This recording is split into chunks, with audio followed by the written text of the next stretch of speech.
What's up? How's it going? Thad Brown here with you on the Endgame. It is Monday, September the 29th. My apologies, my heartfelt condolences out there to all the Mets fans after what transpired over the weekend. I guess you could put Team USA golf fans in there too. A rough weekend for a number of notable fan bases of local interest. We will talk about the Ryder Cup later on. We might get to the Mets. Not planning on it right now. I'm sure Mets fans have probably had enough about what has happened. 38-55, by the way, to close out the year. Last 3 games of the year. I didn't realize how bad it was. I was just looking this up just as something else maybe to talk about. 38-55 for a team that at one point this year had the best record in baseball. That is just bananas. So, like I said, Mets fans, I'm going to, for the sake of you and your children, I'm going to lay off conversations about baseball and how that ended. Most of the rest of the weekend in baseball wasn't too shocking, but obviously the Mets were the story. Beyond that, obviously Bills knock off the Saints 31-19. We'll talk a lot about that for sure. Very excited to have Greg Connors in studio today. We're going to talk to him a little later on in the show. He is also one of the partners at Connors and Ferris Law Firm, which is the title sponsor for Bills Camp at St. John Fisher. So we will talk about the future of Bills Camp, how long-term it appears, and I think really it hasn't appeared as secure camp to stay in Fisher as it does right now in a long time. So we'll talk to Greg about that. He was at the Bills game yesterday. He was at the Ryder Cup on Saturday. So we'll get some inside perspectives from Greg on attending those two major events over the weekend. But let's start with the Bills. And the highlight of that win over the Saints yesterday for the Bills, and there's a few you could argue there, but I think the number one play is that Cole Bishop interception at the end of the first half. And, you know, yesterday on BKL Nightly, the Game Day Recap Edition, talked about how big a play that was, what it probably means for him. And, you know, I do want to just reiterate that talking to him at his locker yesterday, look, Cole Bishop is not a man of many words. You know, he's kind of a guy that's going to answer every question in 10 words or less. That's just how he addresses things. Some players are like that just in general. Some players are like that when they're young, and when they, you know, become or develop into more of a comfortable role in the NFL, they feel it's easier or they are more able to share more of their thoughts. So when you talk about Cole Bishop and what he's thinking, how he's feeling, you do have to kind of like read between the lines. You have to read expressions. And after talking with him for the last year and change, it did feel different at the locker room yesterday. Not a lot, just a little bit different. That, you know, Bishop has a little bit of the burden off his shoulder. He's a little more comfortable as a guy who's a regular starting safety in the NFL. And he, I think, is a little more reasonable, okay in his skin when it comes to being a guy who is expected to produce on a regular basis, a guy who the Bills demand to produce on a regular basis. And the other thing about that play, so I was on the field in the corner on the Bills sideline, so I'm more or less behind it. You know, if Cole Bishop isn't there, there's a chance I can make the catch on the play. It's being thrown right at me. So I didn't have the same view that 90% of the stadium had and 100% of the television viewing audience had. So I didn't have a great perspective on how ridiculously good that catch was. But I watched it, 3, 4, 5 times since. Every single time, the play gets better and better. I mean, the ability to recognize the play, and we'll talk about that in a minute, is one thing. But to reach up with the one hand and cradle that and pull that in the way he did, just an unbelievable play. People yesterday, some of the media were kind of comparing it to the Micah Hyde play against the Patriots in the playoffs a few years ago. And look, the Hyde play is better for a number of reasons. But the actual catch, Bishop's play might top Hyde's play just there. Because it's not a lucky reach up. It's a good play. It's a strong one-handed catch, if there was such a thing. So just an incredible play. And again, you know, Bishop did describe it later on. He said, look, I had coverage on Shaheed, who was the receiver who threw the pass there. And when I saw him go into the backfield, I then looked around. You could see him on film. He sees that his receiver goes in the backfield. He's thinking, well, I'm not going to obviously cover a pass 5 yards behind the line of scrimmage. So what else should I be doing here? And he sees the quarterback leaking out and just makes a beeline in that direction. And then, you know, ends up the ball takes him to the play, essentially. So a great bit of recognition, a great bit of understanding on top of the physical ability. And if there's anyone, we said this yesterday too, if there's anyone on this defense who needed a big play, it probably was Cole Bishop for all the reasons I talked about with how he looked and appeared and my kind of read on him at the locker room afterward. So all of that we kind of saw yesterday. Most of that played out yesterday. Here's the thing that I want to add to it today, because the play before the Cole Bishop interception, the Bills' other starting safety, Taylor Rapp, makes almost as good a play. On the play, what the Saints are trying to do is they have two receivers lined up to the left, and they have Rashid Shaheed on the right. Before the snap, Shaheed goes in motion to the left, towards where the other two receivers are. And, without having film or video to show you everything that happened, the best way to describe it is the two receivers on the left are going to run down and inside, with the idea being that they're going to wall off any Bills defenders in the middle of the defense so that Shaheed can come in motion behind the formation, run to the left, and just leak out into the end zone untouched. And it appeared the Bills were in man coverage because as Shaheed went in motion, Trey White ran right with him, which is usually the sign of, we're going to go man to man, because when your man goes in motion, our man follows with him. Well, Trey White gets about halfway across the formation. When Taylor Rapp puts his arm up, and the way I'm reading it is that he's saying, I'm going to take this guy. And he tells Trey White, stop, stop, stop, stop. And either it was a late recognition or it was an emergency, because Trey White basically pulled the ripcord and slammed on the brakes as he's going in motion, because what the Bills are trying to do in coverage is Taylor Rapp is now going to pick up the coverage on the receiver who's in motion, because he's already on that side of the field. He's in better position to handle Shaheed when Shaheed runs to the left side of the offense, and Trey White's going to rotate and basically take Rapp's job playing center field. And that's what happened. When the ball is snapped, the two receivers on the left both run inside, kind of take their defensive backs out of the play. Shaheed's wide open, except that Rapp is there. Now, Rapp doesn't have great coverage. He kind of just more or less runs in the direction of the receiver, but he makes it hard enough so that Spencer Rattler doesn't have an easy throw. He tried to feather one in over the top and, really never had a chance. I'm sure that was, coached up and planned, to some degree, but for Rapp to see that coming, to be able to recognize what the likely scenario is, to communicate it to Trey White, even with Trey White having what looked like 100% ahead of steam, to go over and stay on the man he's supposed to cover. And then to get over and get coverage, that was an incredible piece of safety play by Taylor Rapp. So you think about how this game ended in the first half, right? What this came down to, that you had both safeties making really good plays to keep the Saints out of the end zone, to keep the Saints eventually off the scoreboard. How much of a difference does that make late in the game? Because the Bills were up 9 at the end. If the Saints even get 3 on that drive, then the rest of the game plays out incredibly differently. And 7 too. I mean, if it's a touchdown there, now the Saints could go into the locker room at halftime with the lead. So it wasn't just Cole Bishop that had the big play. This was both guys, coming up with something important to save a drive at the end of the half. And the Bills, we've talked about the Hyde-Poyer connection for the longest time. And what do you do now? Those guys are gone. They're never coming back. And look, I am not by any stretch putting Rapp and Bishop at this point into that category. But watching those two back-to-back plays and how, when you think of a safety, what a safety should be in theory, to the layman, what should a safety be? Well, they're the ones that, provide you safety at the end of a play to make sure nothing bad happens. That is exactly what they did. They were the ones that made sure a big play, and the Saints really had 2 good plays called up, and each guy took one away. So for, all the things that you want to get out of your safety play and all the things that we've talked about the Bills are looking for now that Taylor Rapp, that Micah Hyde and Jordan Poyer are gone, again, they're not the same guys, but in that moment, they were really close to that level.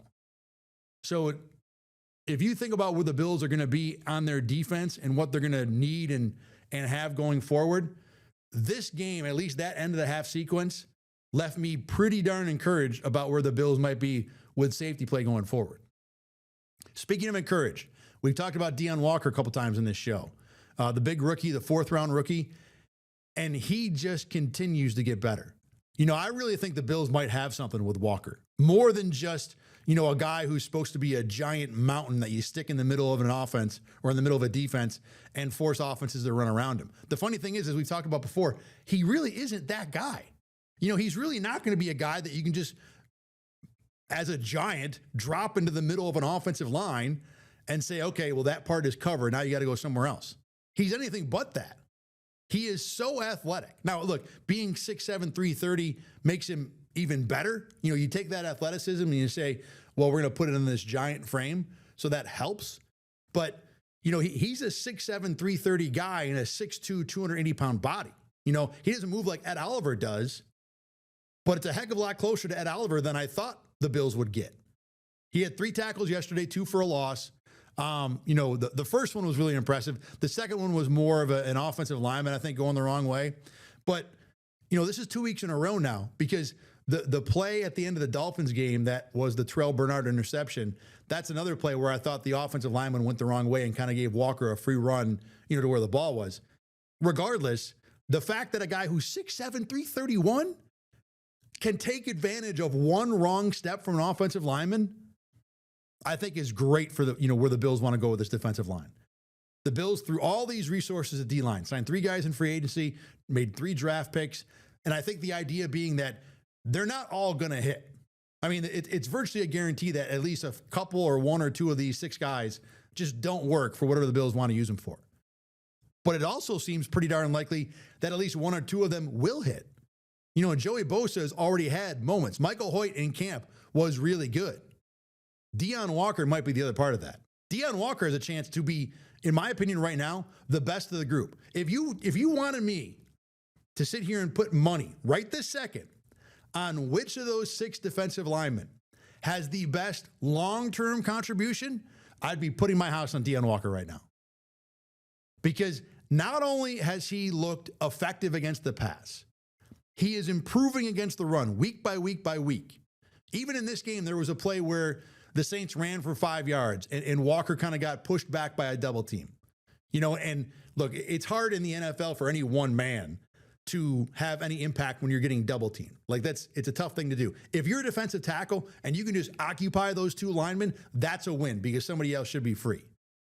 Now, you want to occupy him at the line of scrimmage, not 5 yards downfield. Regardless, even in this play, where Deion Walker got walked 5 yards back, he still had the wherewithal to come off the block and make a tackle and keep it to 5 yards. I talked to Spencer Brown, and this might be a bit of a long analogy, a couple years ago when Brown was coming off the back injury. And he said the year that he had the really big problems with the injury, one of the things that he learned is that because he was physically very far from 100%, he learned how to recover. So when you get beat, it's one thing to get beat as an offensive lineman. It's going to happen to everybody, no matter who you are at some point. But when you get beat, can you recover and make it okay? Can you provide your quarterback with a little bit of protection? Or with Josh Allen, can you provide him an avenue to escape?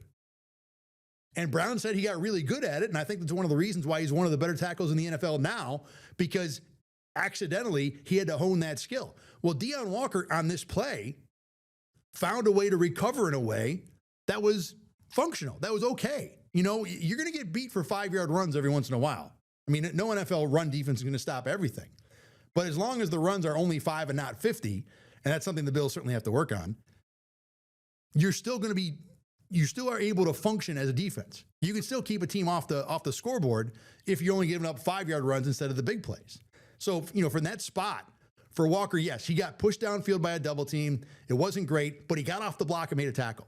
And every single week you see a little bit more so far of Walker doing these things on top of the already good athleticism you see with him rushing the passer. In this game, there was a play, the first play of the game. There's an offensive lineman who's he's got Walker to his right. He's trying to get in front of Walker to block him back to the left. Walker kind of realizes it and stays in front and makes the tackle. That was the first play of the game where Walker had a tackle for a loss. He had leverage. Lineman's over here. Just keep him over there. Stay in front. Follow the flow of the ball, make the play. This is game 4 that we're already seeing this improvement. So I don't know where Walker goes. I don't want to throw him in the category of, it's going to be Aaron Donald again or something like that. But with the size that he has naturally and the athletic ability he's showing on top of that, in addition to what he seems to be doing as a guy who's learning as we go forward, It's really, really good so far. Now, the one I think knock on Walker that I would have is that he hasn't even played 40% of the snaps yet. TJ Sanders is playing 50. Daquan Jones is at 61. Ed Oliver, I'm sure would play 60 plus, if he was available right now too. So I don't know if Walker at his size can play more than that. And I'm sure, what the Bills are getting production-wise out of him, and just for the fact that the learning curve seems to be fairly steep, that getting him on the field would be better. And they're not really doing it much. I mean, when you watch, I go back and watch the Bills games on film, and there are notable sections where I'm like, when does Walker play? Like, where did he go? Why is he not playing for 7 snaps in a row? I'm not saying that 100% that's what's happening. It feels that way, where I'll go play after play after play, and 96 is not in the game. And I'm like, what happened to him? So the snaps are low with Walker right now, but everything else is trending up.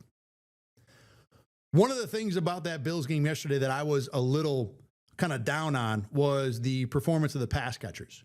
After halftime, the Bills only had 4 completions to tight ends and receivers. And one of them was essentially a handoff because it was the 4th and 1 play to Khalil Shakir. So only 3 times in the second half did the Bills have a completion that was, a completion, a throw, a real throw to a receiver or a tight end. And I don't think we should be stunned by this. I mean, look, we know who the Bills are at this point.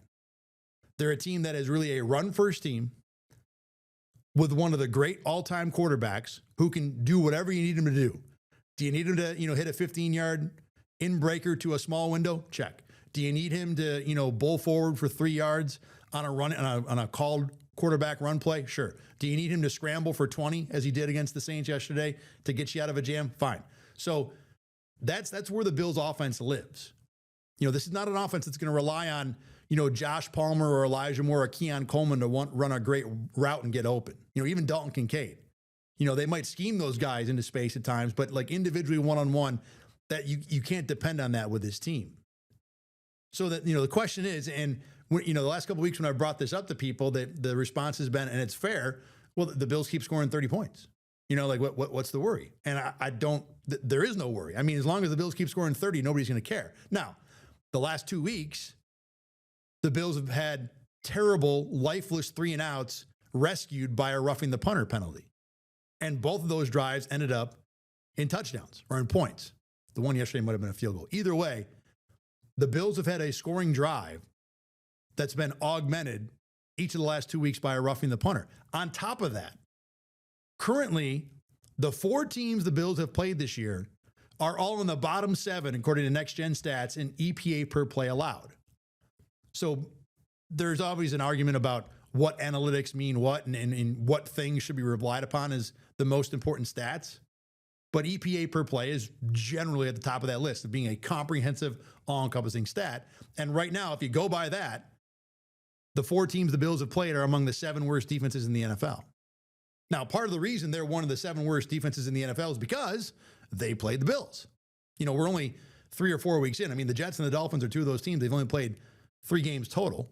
Now, we'll see, coming out of tonight, if the Jets and Dolphins play on Monday night and that game is 10-3, suddenly those defenses are going to be ranked and looked at a whole lot better than they are right this second. But we'll see what happens. At the moment, the Bills have played 4 of the 6 or 7 worst defenses in the NFL.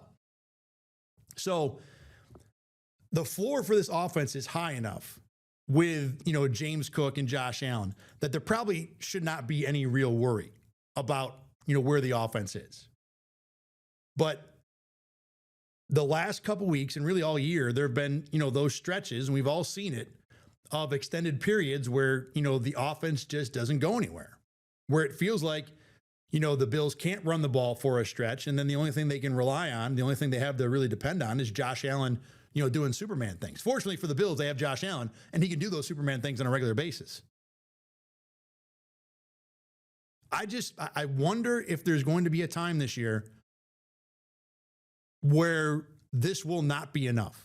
And we may not find out for a long time. I mean, the Bills just don't have the best defenses they have in the schedule are probably Kansas City, Tampa, and Philly, which are, probably the 3 best teams they have in the schedule. So maybe, those games will be a spot where that's where we finally get a look at the offense in a spot against a defense with some real teeth. Because even Baltimore, now the Baltimore team the Bills faced week 1 was a heck of a lot healthier than the one that played yesterday against Kansas City.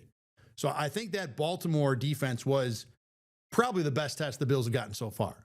And to see the Bills put 40 on that, that's a pretty solid piece of evidence that says the offense is good. And look, we know the offense is good. That's not what I'm saying. The offense is really, really good. But the schedule has been poor. The fortune has been very much on the Bills' side because on top of the roughing the punters, the Bills have fumbled 4 times, recovered all 4. The only injury the Bills' offense has dealt with all year so far has been Spencer Brown missing just that game yesterday against the Saints. So when things do get somewhat adverse, does the Bills' offense still respond with 30?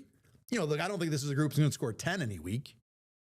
But when your defense is still a question about stopping the run in general, when your secondary, despite a really good game from the safeties yesterday, still has its questions, and corner number 2 is an issue, could this be something where the Bills, run into a problem going forward?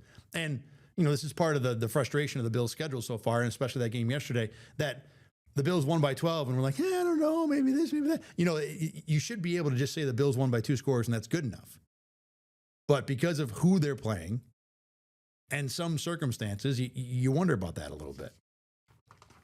The other thing I want to get to, too, is that one sequence in the fourth quarter when the Bills had 3rd and 1.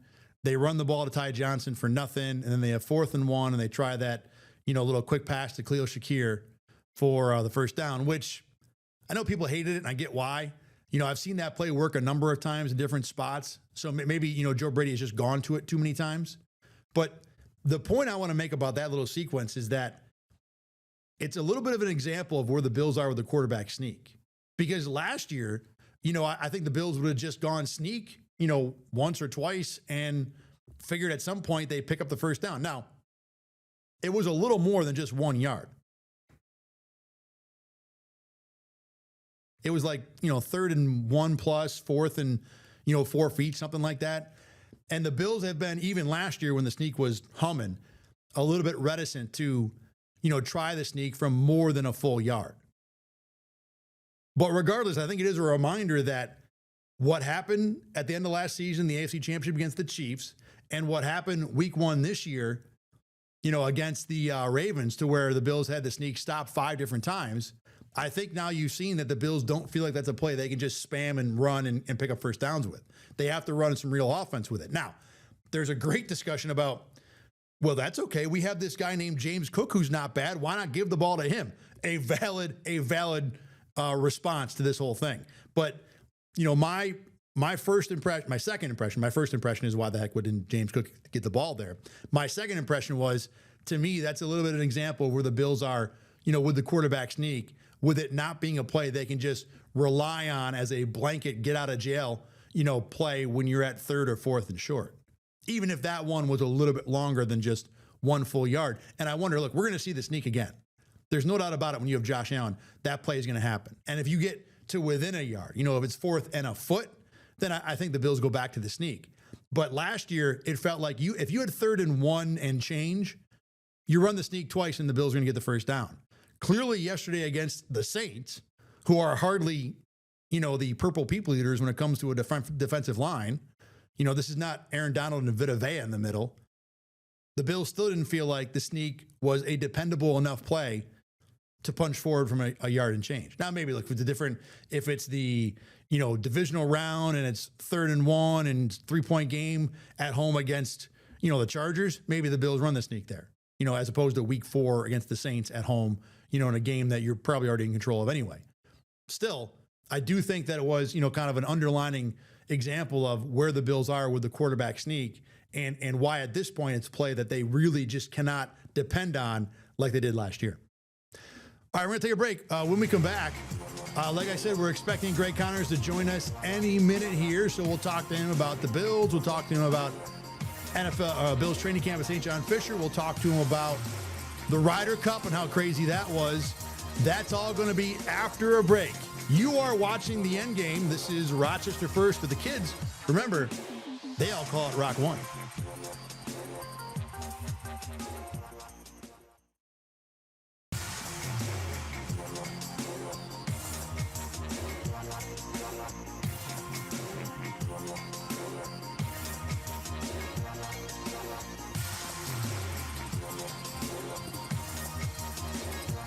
We are back here on the Endgame. I am joined right now in studio by Mr. Greg Connors from Connors and Ferris Law Firm. Awesome to have you in, buddy. First time in the alternate studio. What do you think of the place? Yeah, this is fantastic. I love it in here. It's really cool. It's really fun to have. Our sports office is right over there, by the way. It's so convenient. Just walk back and forth. Don't have to search for the place. Walk around the building. It's like our own little private side office. It's awesome. I love it. All right, man. So you were. Let's start with the Bills. You were at the game yesterday. First of all, before we even talk football, how ridiculously awesome has the weather been for the first month of this season? Oh my gosh. Another great, weather day next week. How many years have we talked about why doesn't the NFL schedule more games in Buffalo for earlier in the year? The years when they play like 4 home games after Thanksgiving. This is that year. Yeah. When everything has been the Baltimore game was ridiculously fun. The last two have been more exciting than you'd think. And the environment has just been perfect. Oh, the weather yesterday was unbelievable for a late September game. I mean, it was absolutely perfect, especially when you think about what the weather was like in terms of May and how horrible it was then. It was like, did we ever think we were going to get a summer? And here we are, the end of September, and it's just like it's August or July. It's like it's training camp weather. I love it. Summer is lasting through September now. I'm playing golf a ridiculously long amount of time into the season. It's awesome. All right, let's talk about the game. You can go anywhere you want. Give me your impressions coming out of Bills Saints. Look, it was a 15-point favorite. It wasn't a 15-point game, but the Bills ended up winning relatively comfortably. Yeah, I mean, covering a spread like that to me is like unheard of. I mean, if you try to think, can they intentionally do that? I just don't think you can. I think you press too much. What I didn't like about the game yesterday is it revealed and identified the weak spot that the Bills have, particularly with respect to that defense. And what the Saints did was a great game plan. Shorten the game. Keep the ball on the ground, pound on the Bills, be physical, be strong, be tough against them, and then take the ball out of Josh's hands, and then don't let him hurt you. And that's what they tried to do. It was a lot more interesting than it needed to be. I never felt like the Bills had lost control of the game or that they were in jeopardy of losing the game. It just was almost like you got a little brother and you got him out in the backyard and you're playing basketball with him, and you want to keep it close so it keeps it interesting, but as soon as you put your foot down that you're gonna win the game. And that's what it felt. But in the NFL, you never know. If you get a ball that bounces the wrong way or you get a horrible call by the official, all of a sudden momentum can swing, and then you're thinking, oh, shit, my little brother might win this game. Yeah. Fortunately, that didn't happen. Yeah, and to your point about, it never felt like the Bills were in a spot where they were going to lose, there was a lot of the game where it felt like they were on a spot away from a spot where they were going to lose. Like a play away from all right, well, if this happens, now I got to really think about, where the Bills are at. They never got to that point. Yeah. Cole Bishop, a big reason for that at the end of the first half.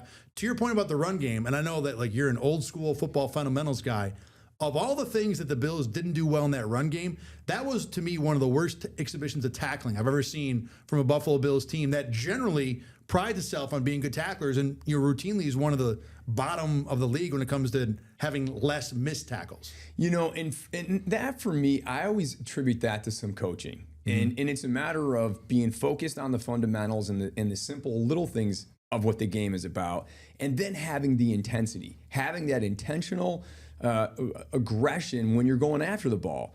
Those are the things I saw in the first game. There was a little bit more of that. You got Derrick Henry, he's huge. But yesterday, it seemed like they just didn't quite have that same level of intensity. Maybe it was because it was the Saints. Maybe they're getting a little tired. They're 4 or 5 weeks into everything going now. I don't know, but it concerned me. It should, because the run game has been a problem, most of the year. More of a problem than you want it to be, and it's a weird era in the NFL to where you can have run defense as your issue and have it really not be a problem because of how passing heavy the entire league is. Right. And in the Bills' case, how good the offense is. I mean, you think about the only thing that stopped the Saints from running the game yesterday is when the Bills got up 10 points, which with the Bills generally happens most games. So, having a poor run defense is not a concern, but, the fundamental thing is a problem. I'll go back to your point about, I thought the Saints scheme was really, really good. They did a nice job in a lot of different ways. So even with all those issues, the Bills are now 4-0. They've scored 31 at minimum in all 4 of the, 30 at minimum in all 4 of the games. Right. The offense, and we might have some questions about that. I talked about the pass catchers maybe not being the group that pulls their weight enough. But still, this is a team that's in first place by 2 games. 2 teams in the division are offers. The 2 biggest rivals in your conference, the Ravens are 1-3. You beat them already. The Chiefs are 2-2. Maybe they figure some things out. The Bengals don't have their quarterback. To me, as a Bills fan, you have to be feeling about as worry-free as you've ever felt in this era of Buffalo Bills football late September. Oh, yeah. I mean, as a Bills fan, we're always concerned, right? I mean, you always have that. You're always waiting for the next, for the next shoe to drop, like what's going to happen. But as it sets up right now, this week against the Patriots at home, to me, is actually a big week for them. Sure. I mean, you've got to come in. You know Vrabel's going to come in, and they're going to be they're going to be aggressive, and they're going to be like a prize fighter. They're going to take the punch from you. They're going to take those couple of punches, and then they're going to bring them right back at you. And the question is, how can the Bills respond to that? And how are they going to be prepared defensively to get in there and to have that same level of intensity? Now, it's a Sunday night football game in Buffalo. I hope that they come out with that intensity. And I mean, having that as an AFC East game on Sunday, this to me is the game that really sets the stage going into, you've got Atlanta. In Atlanta, it's Monday night. Is that a trap game? It doesn't seem so after yesterday. Not with the bye afterward, too. No. Yeah, they'll be focused on that game. And then you come out of the bye week against Carolina. I mean, so it's kind of like this really is the game that sets the Bills up to go into November. So as a Bills fan, I've never thought that way. And so right now it's good to, I feel the way, but November, December, those are the tough months. Those are the months that are really going to they're going to pay the dividends. Still, the schedule looks so gettable. And and the way the path has started out here for the first few weeks, the Bills even weathered some injuries too. It's not like they've been ridiculously healthy. Ed Oliver's played one game. Matt Milano's played 2 games. You got 2 defensive linemen who've been suspended the first 4 weeks of the year. Spencer Brown misses a game yesterday. Now, I think Ryan Vandermark is fine, certainly on a short term, so it wasn't that big a deal. But it's not like this team has been 100% full go from the moment training camp opened. They have had adversity to deal with, not the least of which was trailing by 2 scores most of that Baltimore game at home.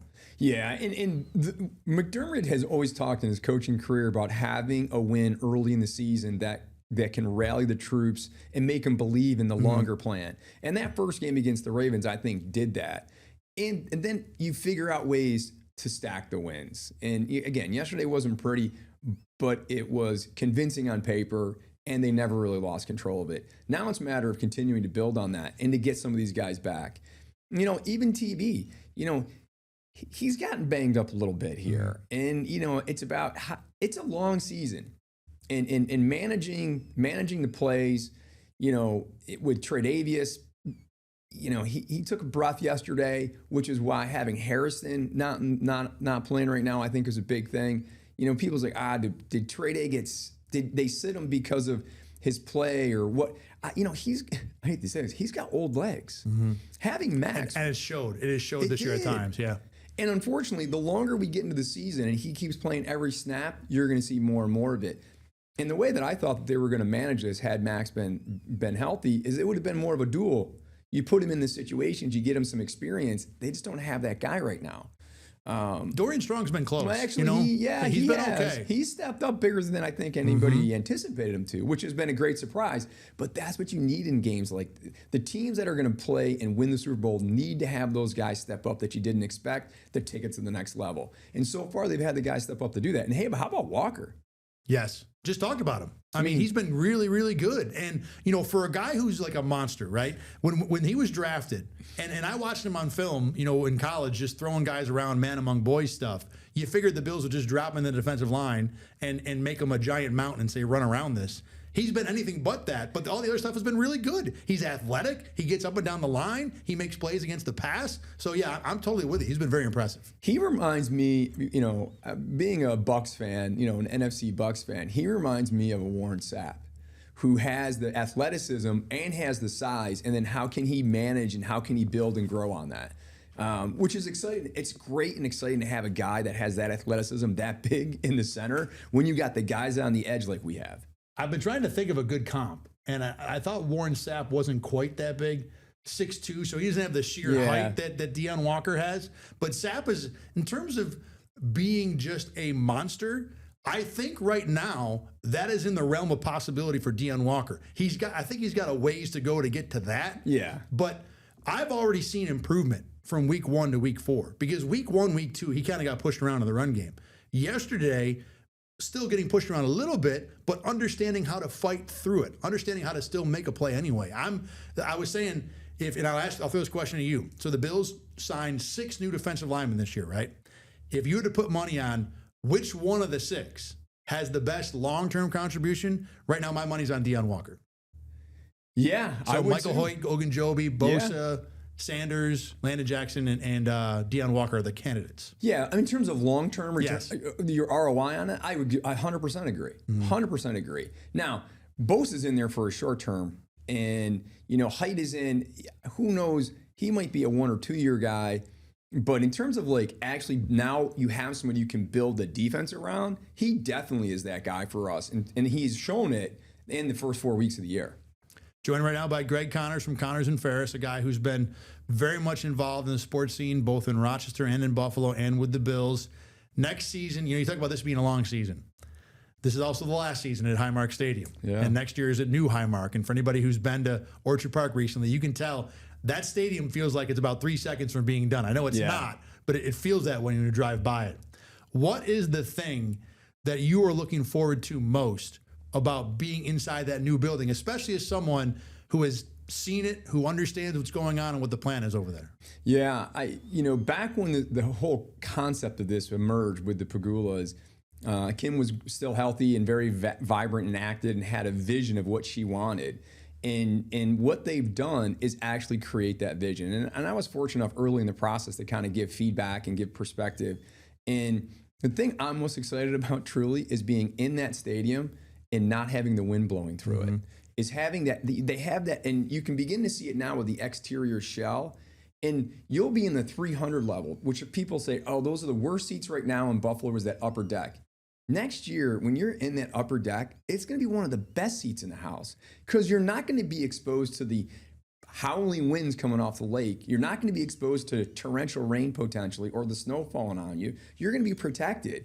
And the energy of the fans and the loudness of the whole roar of the Bills Mafia, it just gives me chills even thinking about it right now. And not only that, you're going to be a heck of a lot closer to the game than you are right now because of how further pitched those upper decks are.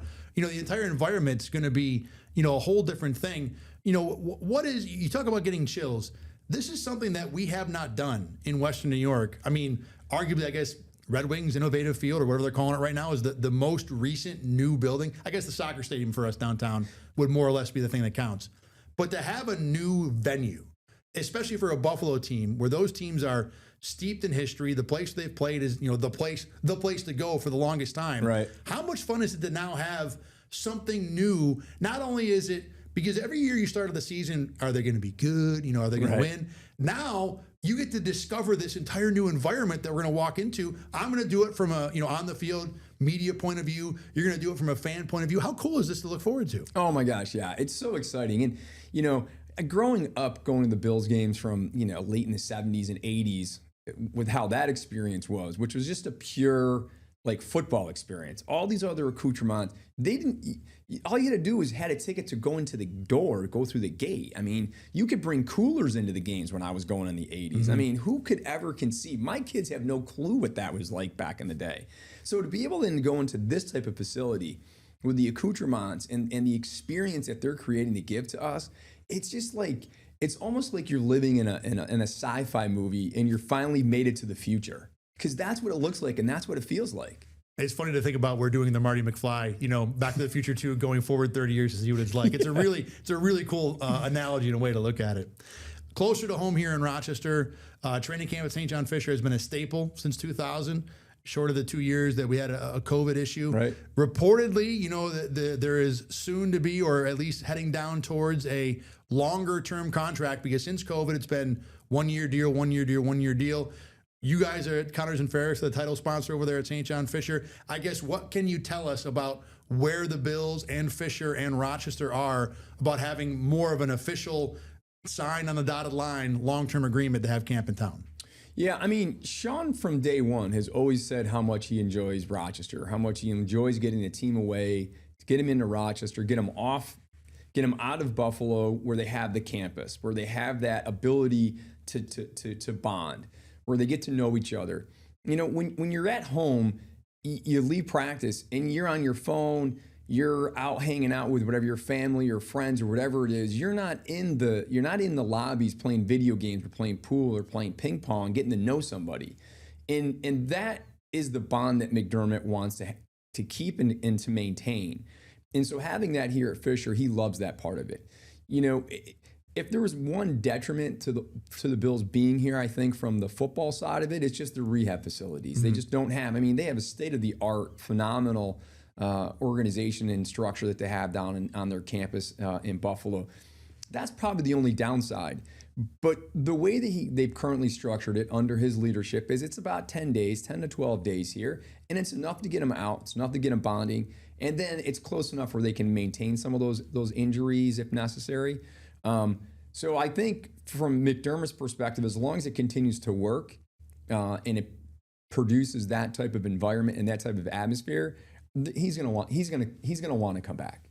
So I think in terms of the years that we've had it here and the years that you've been involved, when you think about where the long-term future of camp in Rochester is, to me, it feels like this is about as good as we felt in terms of a confidence that this is going to be a long-term commitment. Certainly, as you're saying, under Sean McDermott. As long as McDermott wants to be here, and he seems to have wanted to do that, it's probably not going anywhere. But from your point of view, would you also feel like right this second you feel about as good as you have in a long time or maybe ever when it comes to the long-term future of camp in Rochester? Yeah, 100%. I mean, Kim was always behind it. Kim was always in favor of it.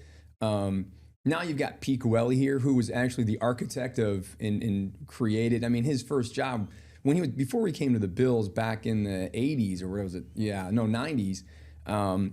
You know, he worked for a consulting company that actually tried to identify what was the best location for the Bills to move their training camp to. When Russ Brandon under Ralph Wilson was trying to figure out where should they go, what should they do, and this was his brainchild. So when he came to the Bills, that was what his job was, to do that. And so having him as the COO helping Terry and Kim make those decisions, I feel comfortable that he understands the benefits because he's already been through the exercise of why I should stay here. What's the honor like for you as having your name on camp, having, your law firm be the title sponsor of camp? As, Rochester, that's our moment in this town to kind of be on the Bills stage, the national stage, and you are the host, I guess, for lack of a better term. How much fun, how much of a privilege is that for you? Oh, it's incredible. It's absolutely incredible. I mean, growing up in Hornell, my dad took us to training camp when it was in Fredonia. And that was like it for us because we could never get so close. And even though we were probably I think it was like 2 football fields away from seeing anything, the players would walk by and having that, I remember having that bond and feeling so connected to the team then as a kid. And that was, when I was a kid, I thought I was going to be in the NFL, Brad. Thad. Oh, so I was like, I thought this was the backup plan. I thought I was going to play in the NFL. Now there aren't too many. And then Steve Tasker gets on the team, and he's a 5'8", 5'9" guy too. He looks like us, right? I thought I could do it. Of course, I couldn't run a 4.3, 4.4 like he could. And so being involved with the Bills and having that passion I have for football, as well as giving back to the community, and being able to merge that is really something that's been wonderful for us. It's been a great partnership for us. Walking around as the host or as, the mayor of camp, which many of my friends always tag and joke about, it's really been a tremendous honor. I mean, I couldn't be more grateful for them to give us the opportunity. And it's been great for us within the community and giving back and providing opportunities for people in Rochester, down in the southern tier where I grew up in the Finger Lakes, to get an easier access. And keeping it free has always been really important to us. And I know the people in Rochester really appreciate it. It is certainly a point of pride for all of us here that for 2 weeks out of the year, we are the place that the Bills call home. Greg Connors, thanks very much for joining us. Can you hang out for a little more segment here or no? Sure. All right. We're going to take a break. When we come back, we're going to talk a little about the Ryder Cup. You were down there in Bethpage. Things got a little hairy for a little while. So we're going to talk about that after a break. Greg Connors with me right here in the Endgame. You're watching Rochester First. We're back in just a minute.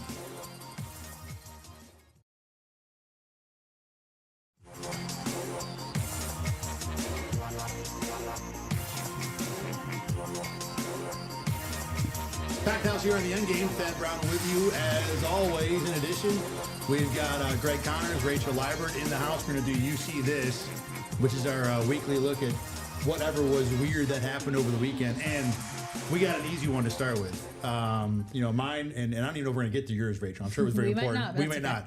But with what happened this weekend in terms of the Ryder Cup, it was just crazy to think. Let me change the lights here. Hold on a sec. There we go. All the weird stuff that happened over the weekend with the Ryder Cup on Saturday. Now, Greg, you were there. Okay. Yeah. So to set the stage for anybody who didn't watch golf, doesn't know what happened. The U.S. plays Europe every other year in the Ryder Cup, and this year it was in New York City at Bethpage Black. And it was expected to be a wild and raucous atmosphere. Saturday, it kind of went off the rails. Rory McIlroy took the brunt of the abuse. At one point, he told the fans to shut the F up. And frankly, he did it on the 15th hole and followed that with a shot to like 2 feet. So it's one thing to say it, it's one thing to back it up. But I read that there were 30 plus security on his group at one point. His wife had a beer thrown at her. This is Erica McIlroy, who's from Rochester. Who is from Rochester. Exactly. Who is an American. Exactly. Yeah. Not only an American, but a Rochesterian. Yeah, you know? right. So give me kind of your take on, because you were there on Saturday. What was the vibe like, especially as the U.S. is just getting pounded over and over in this tournament? Yeah, I mean, it started at 7:10 in the morning. That was the first tee time. And somebody said, it must have been really crazy because of everybody drinking so much. Well, they were a raucous crowd at 7:10 in the morning. Now, they might have been having some mimosas to start, but it was, and the heckling that occurred throughout the day was not just like when you're playing a sport and you're walking, golf, there's the etiquette to it. When you're walking, you can see the heckles.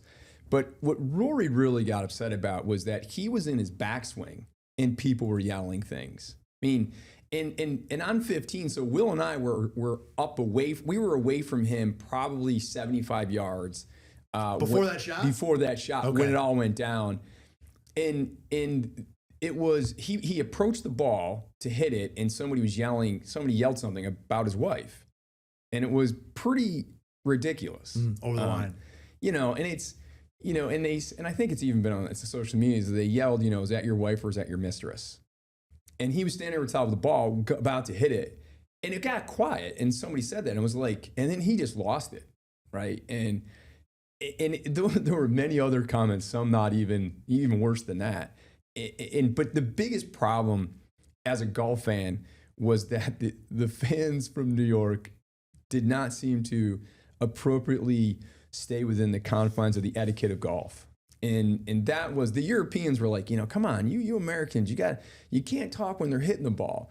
And there was a guy from New York who said, hey, Michael Jordan wasn't quiet when Michael Jordan was shooting free throws in NBA championship games. And he's like, well, that's different. I'm like, well, you guys are hooligans. You're in Europe going crazy during soccer matches. That's fair. And he was like, well, yeah, but, that's soccer. It's not golf. Those aren't the rules for soccer. So it was a bit over the top. Even as an American fan, I was like, come on, guys, seriously? Separate of that, give me the vibe of the fans. Obviously, there was anger and there was inebriation. But the anger was based on the fact that we were getting whooped. I mean, it was just frustration. Over, yeah, exactly. Yeah, it was over and over. It didn't matter. Even when the U.S., I watched a ton of it on Saturday. Every moment it looked like the U.S., like they'd win 2 holes in a row. You're like, maybe now's the time. Europe would roll in a 40-footer and would be right back to just, total depression as an American fan watching golf. What was that vibe like? It was truly one of frustration. It was, and it wasn't just one time. It seemed like every time the Americans had an opportunity to make a move, the Europeans responded, and they'd hit a great shot into the green, and they'd have a 3-foot tap in, and then the Europeans had a 20-foot putt, and they'd make it. Mm-hmm. And it was like, and they were just like in your face because, and I really think the Europeans just thrived off of the anger of the U.S. fans. And there was a lot of times you can see on those long putts, they were pointing in the crowd, like in your face. Well, there was the one scene, Rory on Saturday at 18, as he's walking off, is like, F you, F you, F you. It was like Oprah, but in reverse, more or less, like not anything like actual Oprah. It was bananas to watch. It really was. It wasn't fun to watch. I even tweeted at one point on Saturday that, like, even if the U.S. was winning, I wouldn't have enjoyed the watch because it was so one-sided. There was, like, no drama except for, whether a fan would get tossed out or someone would run on the course or if there would be a fight. That was the extent of the drama when it came to day 2 there. Yeah. For us, some of the entertainment actually was not inside the ropes, it was outside the ropes. Yeah, I bet. That's where some of the entertainment really was occurring. And you're just watching, you people watch and seeing the different people that were there. Again, it's New York, so there's a wide assortment of individuals that live in that area. And it's a New York State park, and to have that stage for a New York State park was pretty amazing. But yes, unfortunately, at the end of the day, the entertainment outside the ropes, I think, kind of overshadowed the entertainment that went inside the ropes. Rachel, give me your take on, as this is transpiring. Rachel, by the way, Greg, is a very avid golf learner. I'm trying to educate her. Yes. She's very open to learning, getting into the sport. So this is your first Ryder Cup that you are required that by. I've paid attention to. Exactly, yeah. right. So this is not how they all are. They kind of all are, but not all like this. Give me your take on following what happened with the U.S. fans over the weekend. To your point, I don't even know what even happened golf-wise. I saw the result, but the more things that I saw were just the fans and how they were kind of taken away from the whole experience. It's one thing to be rowdy, but then when your team isn't backing it up, it's kind of like, okay, it's like, what is going on here? Yeah. But what I saw was exactly the same thing, just like people throwing things, Rory McIlroy. Like you said, pointing at the crowd. It was crazy. I'll have to do more of a deep dive into it, but from the surface level of what I saw on social media, it didn't look like it was maybe a fun time for anybody who wasn't American, but everybody else, it seemed like they were not. It was I don't know, not what you would want, I guess, out of that event. Yeah, it didn't make me feel like to be a proud American, And that's what I overwhelmingly saw too. It was like, this is just not the time of, being like an American and you could represent your team and your country well. This just was not a good look. Yeah, I don't get the impression that you said what was going on below the surface. I get the impression that everything below the surface looked exactly like what was on the surface. Yeah, there was just so much. There was great energy, right? When they tee off and they started the day and they announced the teams, it's like representing the United States of America. Everybody was just going crazy. That great positive energy was awesome. And I tried to think back. I was here in '95 for the Ryder Cup. I was not, so I wanted to ask you about this too. I had just graduated from law school. I had just taken the bar exam. I was waiting for my results, and I intentionally did not take a job until after the Ryder Cup because I wanted to have the opportunity to go if a ticket became available because I couldn't afford one. And being there for that energy, I remember, and the pride that we had as Rochesterians having that event here was amazing. I don't remember there having that overly aggressive, disrespectful, cheering or jeering that was going on. Well, we did win occasional matches that year too, so that probably helped at least the first 2 days. Yeah. Right. And so, it's almost like, being there, you're looking for something to cheer about, but then everybody got distracted, I think, because we didn't have that. You didn't have that big putt to get everybody going, to get them going in the right direction. And then it just kind of just spiraled down. It unfortunately, having gone to sporting events in New York City, things can spiral. I was telling you guys before we came on that I went to a Knicks game and saw 2 Knicks fans fighting as they walked out of the game. And it's just like, what are you guys doing?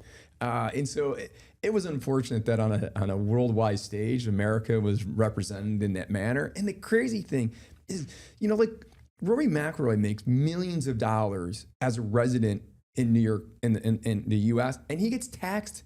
He pays federal income tax on that money. Right.